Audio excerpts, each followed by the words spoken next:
Iran में हाल के हफ्तों में जो विरोध प्रदर्शन शुरू हुए हैं वो सिर्फ एक साधारण नागरिक नाराजगी नहीं है। दरअसल देश में आर्थिक मुश्किलें, बढ़ती महंगाई और नेशनल करेंसी रियाल का तेज गिरना लोगों की रोजमर्रा की जिंदगी को सीधे प्रभावित कर रहा है। इन आर्थिक कारणों के अलावा ईरानी नागरिक अपनी व्यक्तिगत स्वतंत्रता और अधिकारों को लेकर भी असंतुष्ट हैं। लगभग 21 राज्यों में लोग सड़कों पर उतरकर सरकार के खिलाफ आवाज उठा रहे हैं।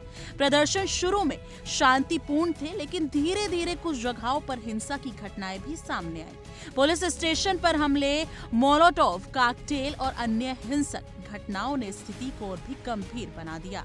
ईरानी विदेश मंत्री सैयद अब्बास अघाचनी ने साफ शब्दों में कहा कि शांतिपूर्ण प्रदर्शन करना नागरिकों का अधिकार है, लेकिन सार्वजनिक संपत्ति पर हमला बर्दाश्त नहीं किया जाएगा। ये स्पष्ट करता है कि सरकार प्रदर्शन के प्रति मिश्रित रवैया अपना रही है। जहां शांतिपूर्ण आवाजों को कानूनी हक माना गया है, वहीं हिंसा को गंभीर खतरा बताया गया है। इसी बीच अमेरिका के राष्ट्रपति डोनाल्ड ट्रंप ने ईरान को चेतावनी दी है कि अगर सुरक्षा बल अपने ही नागरिकों को मारते रहे तो उसे भारी कीमत चुकानी पड़ेगी। ये चेतावनी वैश्विक राजनीति में हलचल पैदा कर रही है और खामनेई के लिए भी एक नई चुनौती बन गई है। ईरानी विदेश मंत्री ने अमेरिका की इस चेतावनी को सख्त अंदाज में खारिज किया और कहा कि किसी भी बाहरी ताकत को ईरान के आंतरिक मामलों में दखल देने का कोई अधिकार नहीं है। उन्होंने ये भी स्पष्ट किया कि ईरान की सेना अपनी संप्रभुता की रक्षा करने में सक्षम है और किसी भी तरह की बाहरी हस्तक्षेप को सहन नहीं किया जाएगा।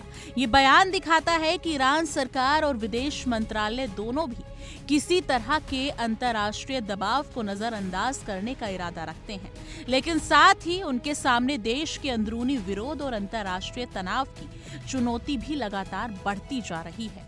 खामनेई की स्थिति इस समय और भी नाजुक है।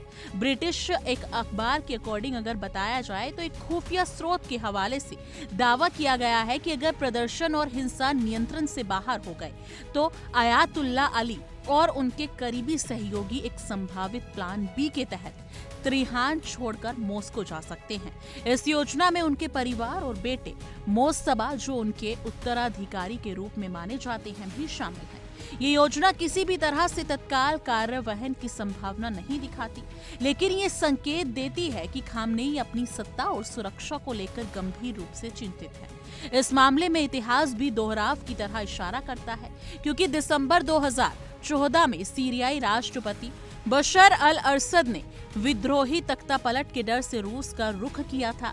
ऐसे उदाहरण ये दिखाते हैं कि मध्य पूर्वी नेताओं के लिए सत्ता और सुरक्षा का सवाल अक्सर जीवन और राजनीतिक अस्तित्व का मुद्दा बन जाता है। विश्लेषकों का कहना है कि ईरान में हालात वेनेजुएला जैसी राजनीतिक अस्थिरता की ओर बढ़ सकते हैं, लेकिन स्थिति अभी पूरी तरह स्पष्ट नहीं है। विरोध प्रदर्शन लगातार बढ़ रहे हैं और आर्थिक संकट जनता की नाराजगी को ओर भड़का रहा है।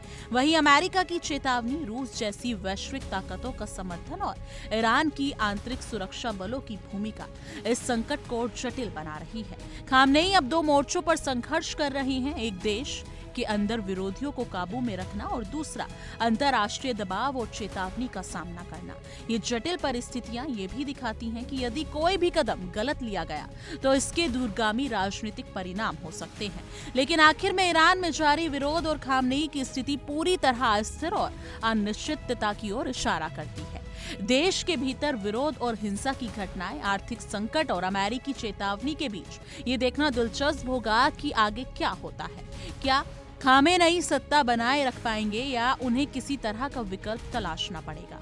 ये आने वाले हफ्तों में स्पष्ट होगा। फिलहाल ईरानियों की नाराजगी और वैश्विक राजनीतिक दबाव दोनों ही उनके नेतृत्व के लिए गंभीर चुनौतियां बने हुए हैं। इस समय ईरान की राजनीति और अंतर्राष्ट्रीय कूटनीति की निगाहें पूरी दुनिया की ओर हैं। लेकिन इस मुद्दे पर आपकी क्या कुछ राय है? कमेंट सेक्शन में अपनी राय जरूर साझा कीजिएगा।